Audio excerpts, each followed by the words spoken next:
파괴공학이라는 분야가 있습니다. 이 공학은요, 주로 이제 고층 건물을 철거할 때 사용되어지던 기법이에요. 예전에는요, 여러분 아시지만 건물을 철거할 적에는 굴착기를 이용해서 하나하나 콱콱콱 다 일일이 부숴냈어요. 그렇게 제거했던 거를요, 이제는 그렇게 하지 않습니다. 아무리 높은 빌딩이라도요, 수십 개의 다이너마이트를요, 기둥에, 핵심되는 기둥에 동시에 터뜨려서 일시에 무너뜨리는 것, 그게 바로 파괴공학입니다. 이 공학은요, 정교한 계산으로 이루어져요. 터지는 위치, 터지는 순서, 터지는 시간, 이게 제대로 따딱 맞아야지 다른 곳으로 넘어가지 않고 원하는 방향으로 넘어집니다. 이 파괴공학으로 건물을 부수는 장면을 보면 정말 이 엄청나게 큰 건물이 어떻게 한순간에 이렇게 순식간에 무너질 수 있을까라는 생각이 들 만큼 허무하게 무너집니다. 그 장면을 함께 보겠습니다. 불을 좀 꺼주세요.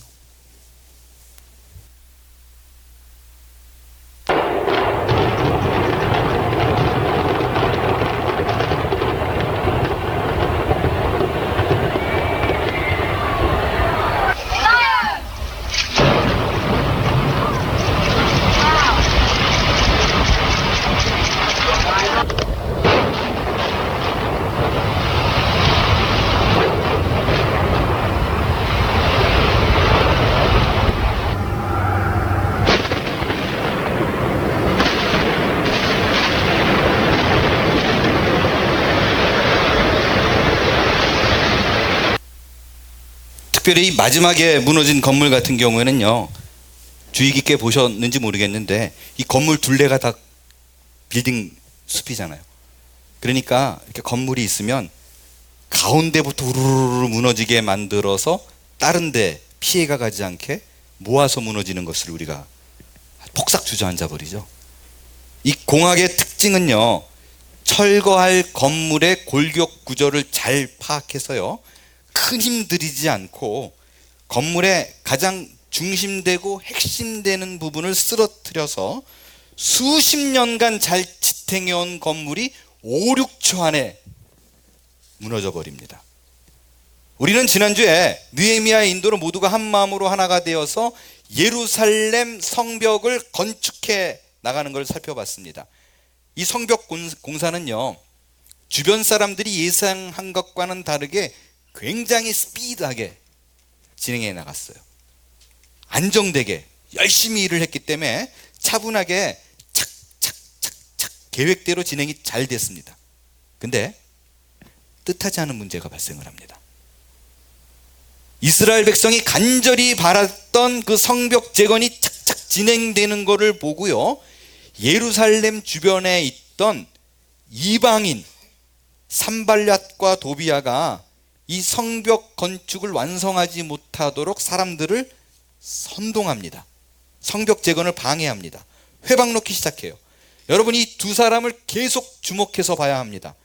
느헤미야 시리즈가 진행 동안 내내 이들이 등장해요. 이들은요, 목숨 걸고 느헤미야가 이루어내고자 하는 성벽 재건을 방해합니다. 이방인으로서요, 이스라엘이 잘 되는 꼴을 못 봐요. 여러분, 이거는요, 우리의 삶의 영적인 원리에도 동일하게 적용이 됩니다. 우리 안에 이제 어느 날 말씀이 불붙어 가지고 하나님의 사랑이 들끓고 사명으로 내가 이제 살아가리라고 결심을 딱 하게 되면 그 순간부터 우리를 방해하는 영적인 세력들이 등장을 합니다. 이런 영적인 공격이 우리에게 어떤 방법으로 다가오는가? 그거는요, 마치 파괴공학의 엔지니어들처럼요, 핵심적인 부분을 공격해 가지고 한 방에 쓰러뜨리려고 합니다. 여러분, 제가 앞서 보여드린 건물이 얼마나 오랜 시간 동안 그 위치에 존재했었겠어요. 그 큰 건물이 한순간에 무너져요. 몇 초 걸리지도 않습니다. 왜 그렇습니까? 핵심을 무너뜨렸기 때문에 그래요. 여러분, 이건 정말 무서운 겁니다. 사탄은 우리가 힘들게 쌓아놓은 영적 공동체, 또 힘들게 재건해 나가는 나의 삶을 저렇게 한순간에 무너뜨릴 수 있습니다. 그렇다면 그 공격을 이겨내려면, 그 영적인 핍박 속에서 이겨내려면 우리가 뭐를 해야 되는가? 오늘과 다음 주 2주간에 걸쳐서 하나님의 백성에게 다가오는 공동체, 또 자신의 삶을 재건하고자 노력하는 신자 개인의 외부에서 오는 공격과 다음 주에는 내부 안에 일어나는 문제들을 살펴보도록 하겠습니다. 외부의 적으로부터 오는 공격이 무엇인가? 그것은 비웃음과 비방입니다. 이제 이스라엘 백성 모두가 기쁜 마음으로, 기대가 찬 마음으로 성벽을 재건해 나가기 시작합니다. 벽돌 하나하나 쌓일 때마다 내 안에 즐거움과 기쁨과 행복한 마음, 그리고 다시 설 수 있는 막 그런 기대가 쌓아 나가는 거예요. 여러분 생각해 보세요. 아무런 희망이 없었는데, 저 돌덩이 하나 올라갈 희망이 없었는데 이제 그게 하나하나 쌓아져 가는 거예요. 돌단 하나 센티미터 올라갈 때마다 그들은 얼마나 마음에 기뻐하겠어요. 그때 무슨 일이 일어나는가? 외부의 공격이 시작됩니다. 우리를 무너뜨리려고 하는 세력이 등장해요. 어떤 방법으로 공격하는가? 1절을 같이 읽습니다. 1절 시작. 산발랏이 우리가 성을 건축한 다음을 듣고 크게 분노하여 유다 사람들을 비웃으며. 말씀드린 대로 공동체 외부에서 공동체 사람들을 공격하기 시작하는데, 그 공격 방법이요, 차라리 눈에 확 티가 나고 두렵고 긴장시키는 방법으로 오면 딱 단합을 합니다. 근데 아주 단순한 방법으로 치고 들어와요. 긴장도 별로 안 할 만해요. 뭐냐면 비웃음이에요. 아주 단순합니다. 이 얘기는 뭐냐면요, 여러분이 무언가를 이제 해보겠다고 마음 먹고 일을 시작하면 사람들이 가만 놔두질 않아요. 칭찬해주지 않습니다. 격려하지 않습니다. 오히려 네가 해봤자 뭐 백날 해봐라 그게 되나 라고 비웃습니다. 산발랏이 이스라엘 성벽을 재건한다고 했더니 깔깔거리고 웃어요. 그리고 그들에게 야 그게 되나 봐라, 가능하겠어? 불가능하게 만들어가지고 그 말을 자꾸 던져서요, 내가 지금 돌단을 쌓은 일이 기쁨인데 이게 갑자기 무가치하게 느껴지는 거예요. 이거 해서 뭐해? 여러분, 큰맘 먹고 우리의 삶을 재건하려고 덤벼드는 순간 사탄이 공격하는 건 우리의 마음이에요. 우리의 감정을 상하게 하는 말입니다. 왜냐하면 감정이 상하게 되면 우리 삶의 핵심적인 부분이 무너져요. 둘레에 그 어떤 좋은 것을 갖다 놔도 내 감정이, 마음이 무너지면 삶이 무너집니다. 근데 좀 이 말 갖고 장난하는 사람들이 있잖아요. 토시 하나 갖고 시비 걸고. 이런 분들을 상대하기가 진짜 어려운 게 뭐냐면요, 툭 자기한테 공격하는 말이 너무 유치해요. 말 같지가 않아요. 그래서 거기다 대고 싸우려고 그러니까 에이, 똑같은 사람 되는 것 같아서 말자 그러고 말아요. 그리고 집에 돌아와요. 근데 이 말 갖고 상처를 주면 뭐가 문제냐면, 그때는 괜찮은데 집에 가서 누우면 이게 서서히 올라오기 시작해요. 일부에는 무지하게 공감을 하던데요, 사람들이. 몽땅 괜찮을 줄 알았는데 집에 가가지고 한두 마디가 이제 걸리기 시작하는 거예요. 그럼 잠을 못 자요. 여러분, 우리가 쌓아놓은 좋은 감정들, 행복한 느낌은요, 일을 잘못해가지고 실수한 것 때문에 어려움 생기지 않아요. 일을 잘못했으면 오히려 이렇게 격려하고 그런 분위기로 나갑니다. 근데 대부분 삶이 무너지는 건요, 말 때문에 무너져요. 어떤 사람의 감정과 영혼을 그 파먹는 그 한마디 말 때문에 듣는 사람은 삶 전체가 흔들립니다. 부부가 그렇잖아요. 큰 거 갖고 안 싸우잖아요. 오히려요, 누군가가 부부 중에 한 사람이 실수해가지고 문제가 생기면 그때는 단합을 합니다. 어떻게든 이걸 해가지고 문제를 해결하려고. 그런데 아주 작은 거예요. 아주 마음을 애매하게 만드는 쌓이는 말들이에요. 이런 거죠. 남편이든 혹은 아내든 자기 배우자를 위해서 이번에 좀 내가 좀 서프라이즈로 뭘 좀 하나 해놔야겠다라고 그래서 기대하지 않은 무언가를 이렇게 막 해놓고, 뭐 남편이 들어오기를, 아니면 외출했던 아내가 들어오기를 기다려요. 그러면 딱 들어오자마자 뭐가 바뀌어 있으면, 또 아니면 음식이 딱 준비되어 있으면 또 내 생각을 다 했네, 고마워, 뭐 이러면 되는데 일반적으로 안 그러잖아요. 뭐라고 얘기해요? 아이고, 세상에 오래 살고 볼 일이네.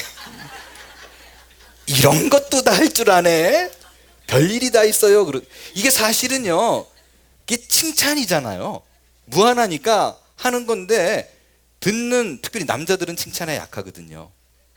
근데 그 얘기를 딱 들으면 이게 그냥 칭찬이니까 좋다라고 들리지 않고요, 딱 하나가 걸려요. 이런 것도 다 할 줄 아네? 날 뭘로 취급하는 거야? 그러니까 단순하게 넘어가도 될 건데 그 한마디가 탁 걸려요.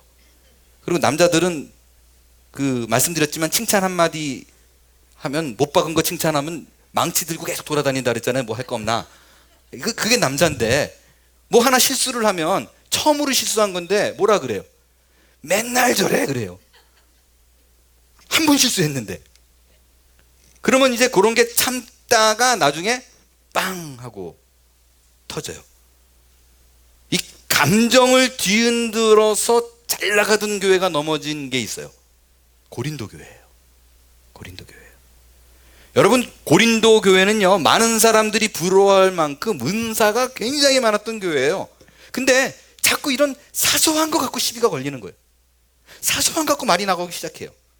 그러니까 교회 사람들이 무슨 일을 하려고 그러면 말이 자꾸 나오니까 안 해. 자꾸 피로해지는 거예요. 그러니까 봉사하는 사람들이 다 내려놓기 시작해요.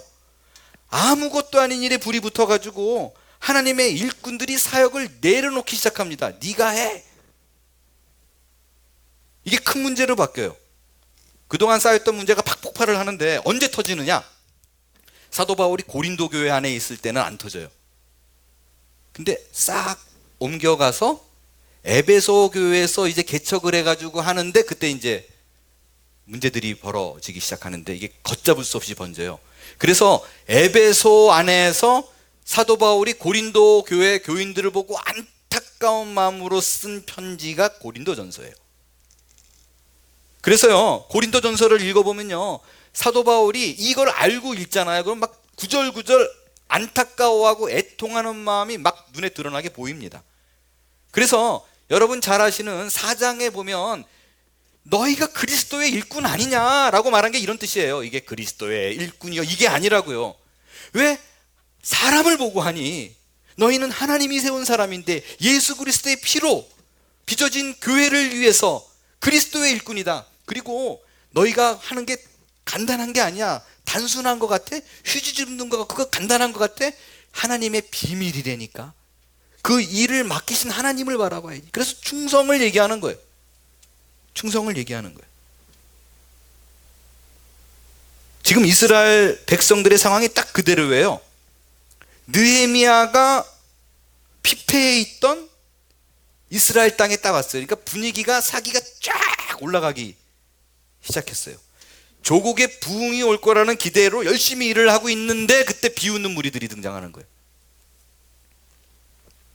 근데 비웃는 거잖아요. 그죠? 별거 아니잖아요. 어떻게 보면 단순한 건데, 근데 이게 그 말을 들었을 때 왜 무너지는가? 산발랏이 이스라엘 백성들을 향해서 비웃는 그 말에 왜 무너지냐면요, 비웃는 건 맞는데 하는 말들이 다 맞는 말이에요. 하는 구절구절이 다 옳은 소리만 해요. 2절을 한번 보세요.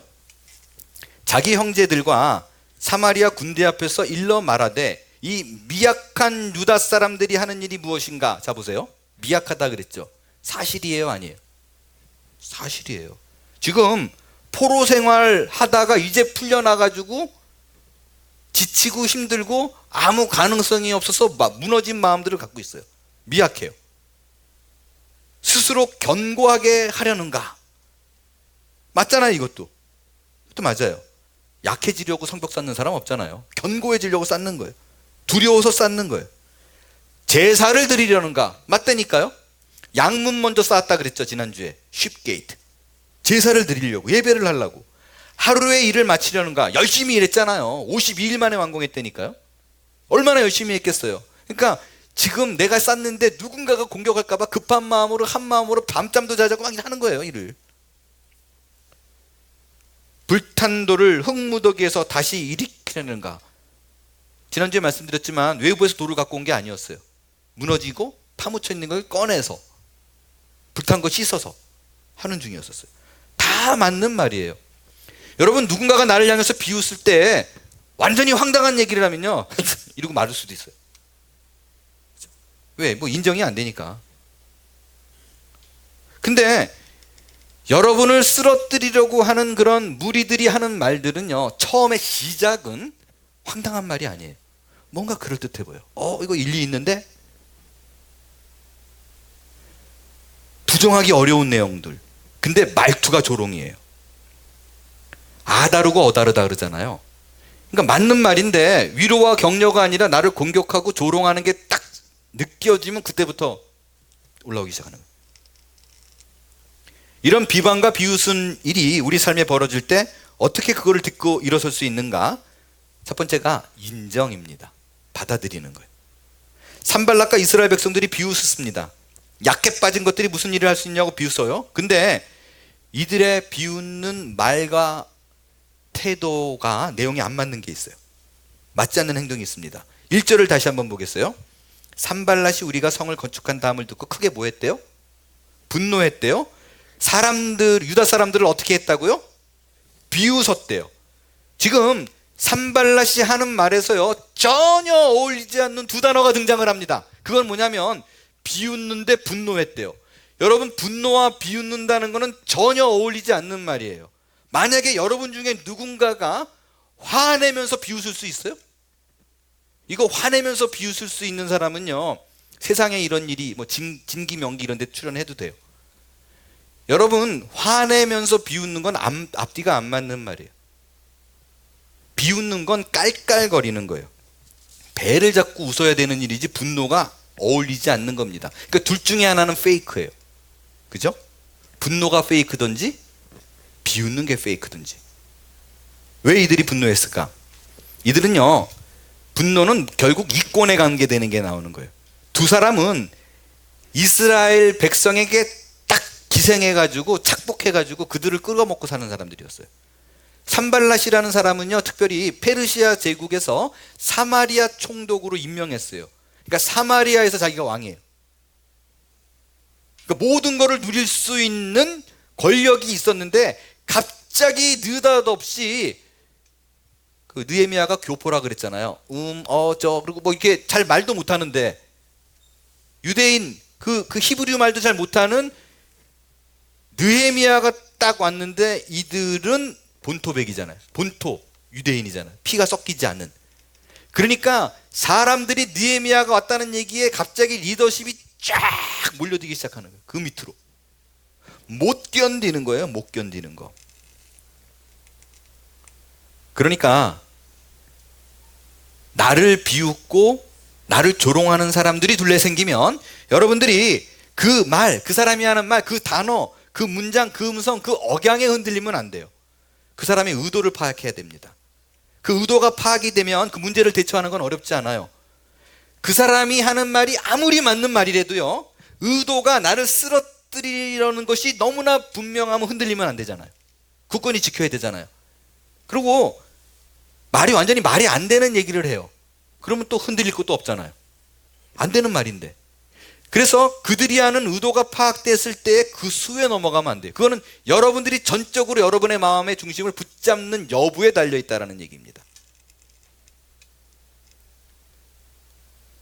오늘 이 산발랏 의도는요, 분노하고 비웃으려고 하는 거 봤을 적에 의도적으로 나를 넘어뜨리려는 것이 너무나 분명해요. 그렇기 때문에 비웃는 무리들이 하는 것은 언제나 나의 약점이고 내가 잘할 수 없는 부분이고 내가 남이 보기에 부끄러운 부분, 감추고 싶은 부분을 막 드러냅니다. 맞는 말만 해요. 이럴 때 어떻게 반응해야 되는가? 예수님의 경우를 살펴보겠어요. 누가복음 23장에 보면 무리들이 예수님을 빌라도 법정에 세웁니다. 그리고 많은 얘기들 그들을 비방해요. 그럴 때 예수님이 어떻게 반응을 했는가? 누가복음 23장 1절에서 3절 제가 읽을게요. 무리가 다 일어나 예수를 빌라도에게 끌고 가서 고발하여 이르되 우리가 이 사람을 보매 우리 백성을 미혹하고 가이사에게 세금 바치는 것을 금하며 자칭 왕 그리스도이라 하더이다 하니, 여기까지만 보겠어요. 자, 보면 지금 예수님을 공격하는데요, 이들의 공격이요 참 교묘한 게 다 맞는 말만 하지도 않고요, 다 틀리는 말 하지도 않아요. 싹 섞어요. 그러니까 자칭왕 그리스도이다 하도이다, 이거는 맞는 말이잖아요. 그죠? 틀리는 말은 뭔가 뒤에 좀 살펴볼 거예요. 3절, 빌라도가 예수께 물어 이르되 내가 유대인의 왕이냐 비웃듯이 물어요. 그랬더니 예수님이 대답합니다. 대답하여 이르시되 뭐라고요? 뭐라고요? 오케이, 네 말이 맞다, 인정해 버리는 거예요. 예수님의 방법은 아주 간단해요. 감정적인 접근을 피합니다. 내 감정이 거기에 휘둘리지 않고요, 오케이, 대수롭지 않다는 듯이 반응을 해요. 사실 무리가 비방하는 말들 중에서요, 자칭 그리스도이다 하도이다, 이건 하나님의 아들이라고 말했으니까 맞는 말인데, 특별히 예수님을 향해서 이런 소리 하잖아요. 세금 바치지 말라고 선동하고 다녀야 라고 한 말, 이건 사실 아니에요. 오히려 예수님은 뭐라 그랬느냐, 제가 시간 관계상 다 길게 얘기하지 않겠지만 마태복음 22장에 보면 분명히 세금 문제에 대해서는 예수님이 뭐라 그랬냐면 가이사의 것은 가이사에게 바치라 그랬어요. 바리새인들이 들고 일어나가지고 데나리온 갖고 가지고 이거 세금 바칠까요? 막 되게 민감한 문제였는데, 그럴 때 예수님이 지혜롭게 뭐라 그러냐면 가이사의 것은 가이사에게 바치라고 분명히 얘기했어요. 근데 말을 싹 바꿔요. 근데 맞는 말을 늘어놓다가 틀린 말 하나 살짝 집어넣으니까 사람들이 다 넘어가는.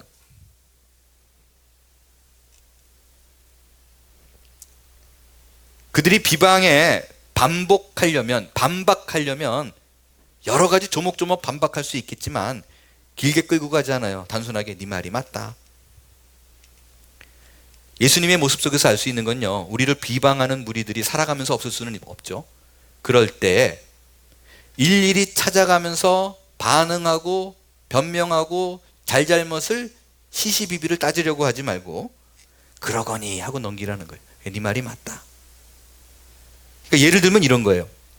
누군가가 오늘 이 중에 여러분들이 내가 이제부터는 기도를 좀 해보려고 다짐을 하고 새벽 기도를 하리라, 철야 기도를 하리라 딱 마음 먹어요. 그럴 때 꼭 어떤 사람이 등장을 해요. 아니 네가 언제부터 기도했다고, 그냥 저녁같이 먹자니까 뭐 이러고 나온다고요. 그럴 때 그냥 열받아 하지 말고요, 그래 난 지금까지 안 했어, 인정, 그래서 이제부터 하려고. 너 요즘 아내에게 잘 한다며, 와이프 잘한다며, 철 들었나 보네. 야, 남자는 철 들면 일찍 죽는데 꼭 그렇게 접근하죠. 그러면 거기 열받아 하지 말고, 맞아, 죽기 전에 그래서 착한 일 좀 해보려고. 그 사람이 나를 쓰러뜨리려는 의도가 너무나 분명하다면 거기 넘어가지 마세요. 그것처럼 어리석은 게 없습니다. 그래서 누군가 내 약점이고 맞는 말이면 싸우려고 그러지 말고, 너는 안 그런 줄 알아 이러지 말고 인정, 그리고 내 그릇을 키워나가야 그들을 품을 수가 있습니다. 이런 비방의 공격이 있을 때 어떻게 반응해야 되는가? 두 번째로는요, 산발랏이 이스라엘을 공격할 때 아무것도 의지할 것이 없었던 느헤미야가 이 위기를 어떻게 이겨냈는가? 두 번째로 4절 5절 같이 읽을게요. 4절 5절 시작.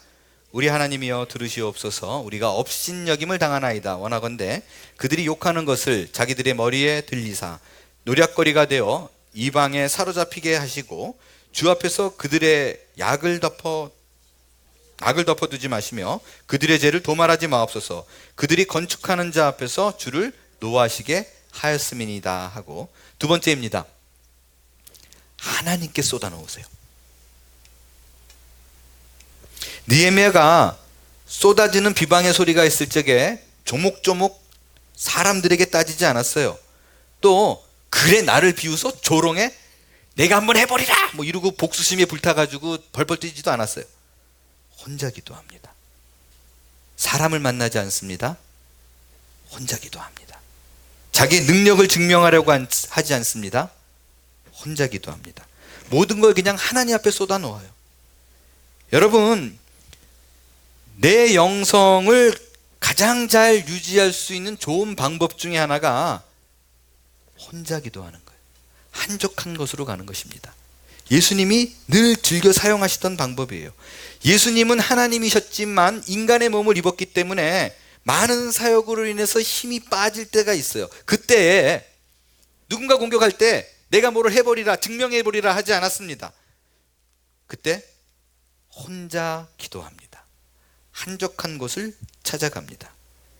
이스라엘 백성들 사이에 들어가 그들의 피폐한 삶을 물리치면서 귀신들을 막 내쫓습니다. 영적으로 절정의 순간입니다. 그때 뭐를 했는가? 한적한 곳을 찾아갑니다.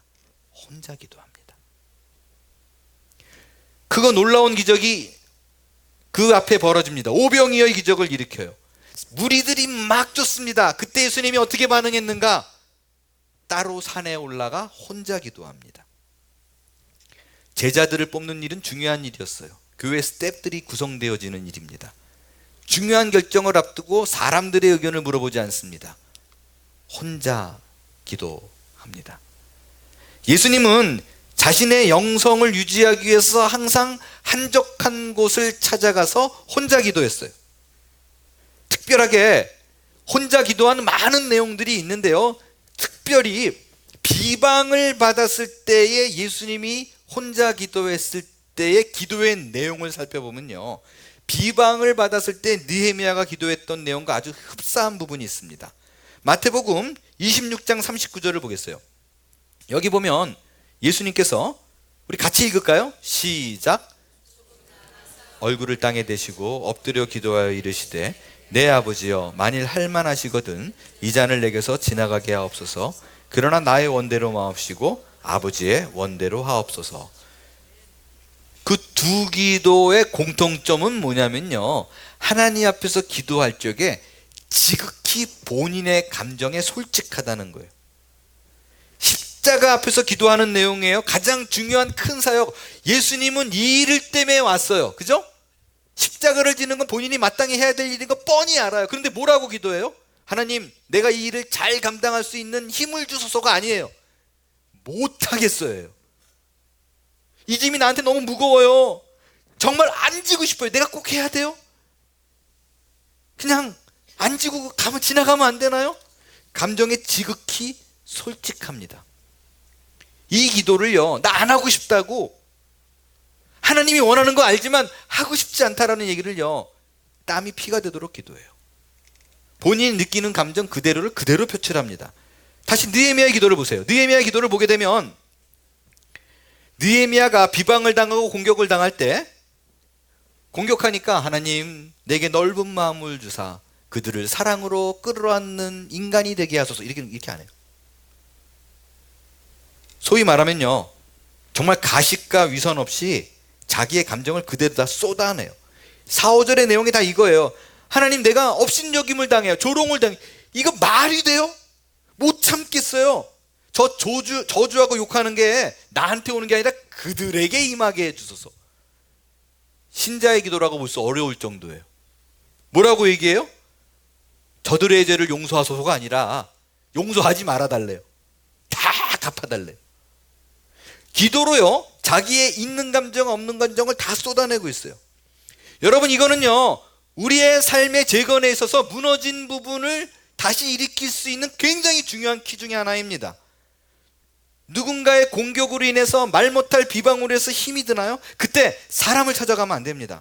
하나님을 찾아가서 기도하세요.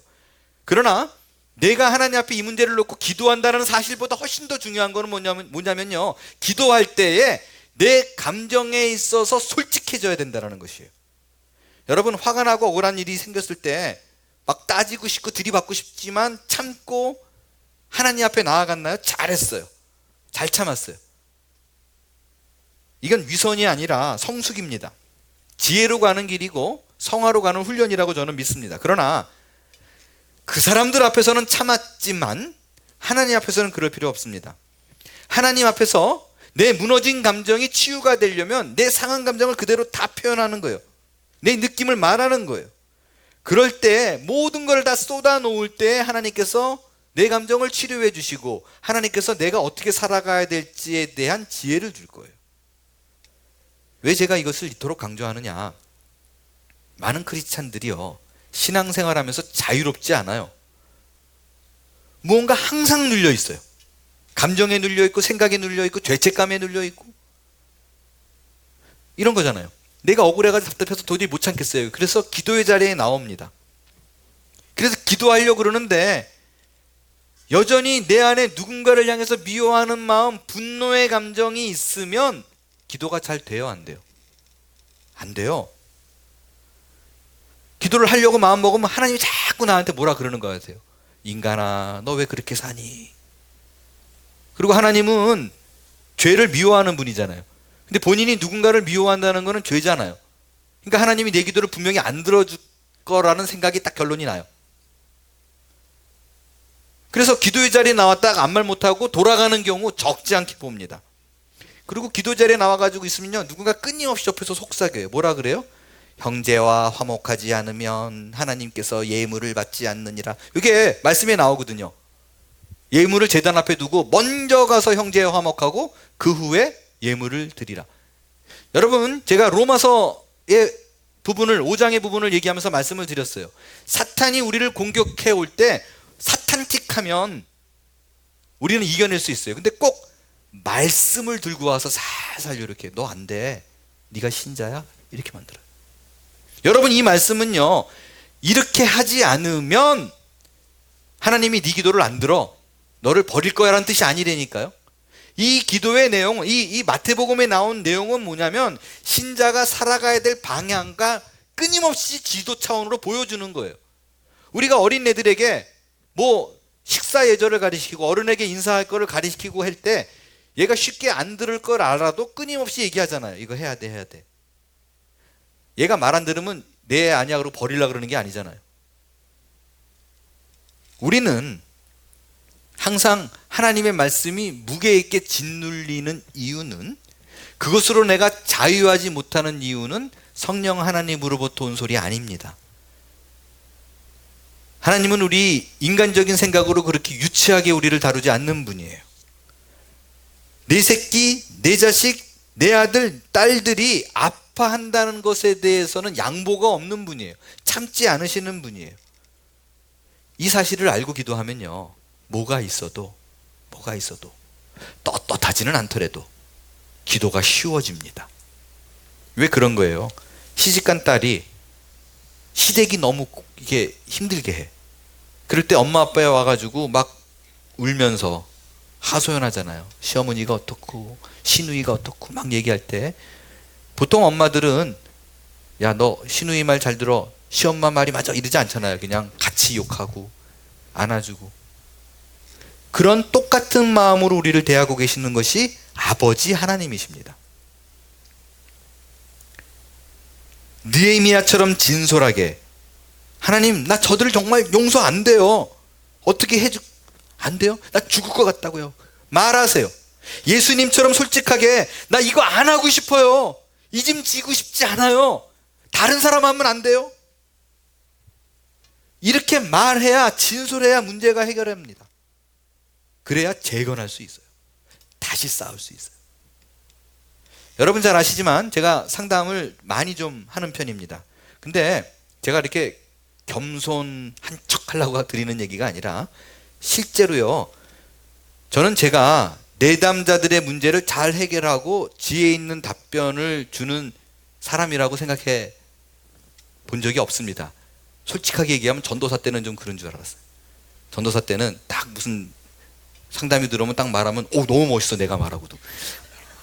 와, 야, 이거 하나님이 이런 지혜를 주시네. 뭐 지금 내가 지혜로운 사람으로 뭔가 랍비처럼 돼가네. 전도사 시절 때 그랬고요. 목사가 된 후에는 뭐 거의 그런 생각은 한 적이 별로 없는 것 같아요. 왜냐하면 저는요, 상담을 전공한 사람도 아니에요. 지난 코스타 때에도 상담 강사로 사역을 했었지만 당시 상담을 했던 그 강사분들이 5명인가 6명 있었는데 저 빼놓고 다 상담학 박사였던 분들이었어요.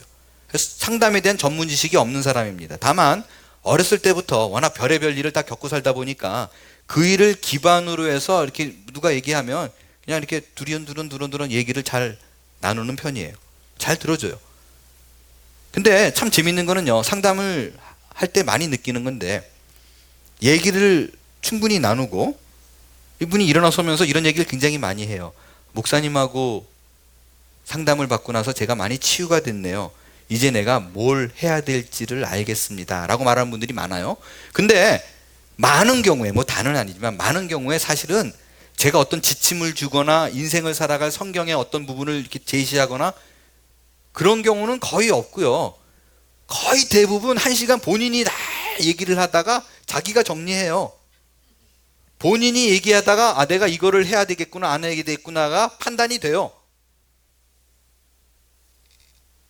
그리고 본인이 다 말해놓고 저에게 감사하다고 그러고 가요. 그렇기 때문에 상담할 때 제일 어려운 게 뭐냐면요, 자기 속 얘기 안 하는 사람들이 있죠. 이게 물어보면 그 답이 이렇게 툭 안 나오지 않고 자꾸 주변 얘기를 해요. 한참 듣고 나면 그게 무슨 얘기를 한 거지? 참 어려워요. 왜냐하면 상담이라는 게 왕도가 없잖아요. 정답이 어디 있어요? 살아온 배경이 다 다른데. 그래서 이분의 살아온 얘기를 듣고 싶은데 질문을 하면 자꾸 딴소리예요. 15분, 20분을 얘기했는데 질문에 답은 안 나와요. 그래서 저는요, 그런 분들을 이렇게 대할 때 어떤 느낌이 많았냐면, 이 사람이 무슨 치유를 받으려고 나한테 왔는가, 그런 생각이 들어요. 저렇게 속을 꽁꽁 감추고 얘기 안 하는데 왜 나한테 왔지? 솔직하지 않은 사람이네 라고 생각했었어요. 근데 상담에 대한 임상 경험이 늘어날수록 제가 깨달은 사실이 하나 있어요.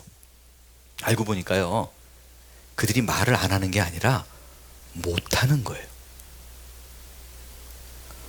그게 가정 환경에서의 문제이든 본인의 타고난 성격이든지는 모르겠는데, 안 해본 사람은 못하다라는 걸 나중에 알게 됐어요. 그리고 그들이 자기에 대한, 속을 잘 안 내놓는 사람이니까 자기에 대한 평가를 객관적으로 들을 기회가 없으니까 잘 몰라요, 본인이 어떤 사람인지. 그리고 자기 나름대로는 열심히 막 한다고 한 거예요. 근데 해본 적이 없어서 잘 안 되는 거예요. 익숙하지가 않으니까. 그걸 나중에 알게 됐어요. 아, 이분이 하느라고 하는 거구나. 여러분, 근데요, 그럼에도 불구하고 그 마음의 상처를 묻어두면 해결이 안 됩니다. 안 보이니까 괜찮은 것 같죠? 조금 지나니까 괜찮아진 것 같죠? 아니요, 다 묻어둔 거예요. 상처는 묻어두면 비바람 불면 언제고 그 뿌리가 다시 드러납니다. 내게 있는 그 상처를 완전히 뿌리째 뽑아내려면 다른 것 없습니다. 일단 그 내가 쌓여있는 모든 감정을 누군가에게 다 쏟아내는 일이 있지 않으면, 정기적으로 이 일을 해내지 않으면 결코 그 묻혀져 있는 마음의 상처는 뽑아지지 않습니다. 털어내야 돼요. 그러나 내가 성격상 사람에게 어렵다, 그리고 말할 때마다 이 사람의 어떤 성품에 대해서 이 비밀을 지킬 자신이 없기 때문에 나는 말을 못하겠다 라고 여겨지는 분이 있다면요, 하나님 앞에서 솔직해지세요. 나의 솔직한 마음 다 꺼내오세요. 그래야 하나님이 치료해 주시고 하나님의 위로를 경험할 수가 있게 될 것입니다. 내가 어떻게 살아야 될지 어려운 결정이 되더라도요, 나는 도무지 내가 신자로 살 수가 없어요, 그래서 도저히 안 돼요, 미워하는 사람이 가시지가 않아요, 그럴 때요, 하나님 앞에 2시간을 쏟아내려니까요, 하나님, 내가 저 인간 못 살겠어요, 저 인간 내가 참을 수가 없어요, 어떻게 나를 갖고 이렇게 못 살게 구는 거예요. 그리고 한 2시간 막 쏟아내세요. 그리고 예수님처럼 끝날 때 살짝, 나의 뜻대로 마옵시고 아버지의 뜻대로 하옵소서, 요것만 끝날 때 그냥 살짝 얹으세요. 그러지 않고는 해결이 안 됩니다. 느헤미야가 하나님 앞에 자신의 감정을 숨기지 않고 솔직하게 기도합니다. 그리고 자기에게 주어진 사역을 흔들리지 않고 묵묵하게 이어나갑니다. 그럴 때 어떤 일이 일어나는가? 6절을 같이 읽습니다. 6절 시작. 크게 읽어요. 시작. 이에 우리가 성을 건축하여 전부가 연결되고 높이가 절반에 이르렀으니 이는 백성이 마음들여 이 일을 하였습니다. 성벽의 기본 구조가 완성이 됩니다. 아멘.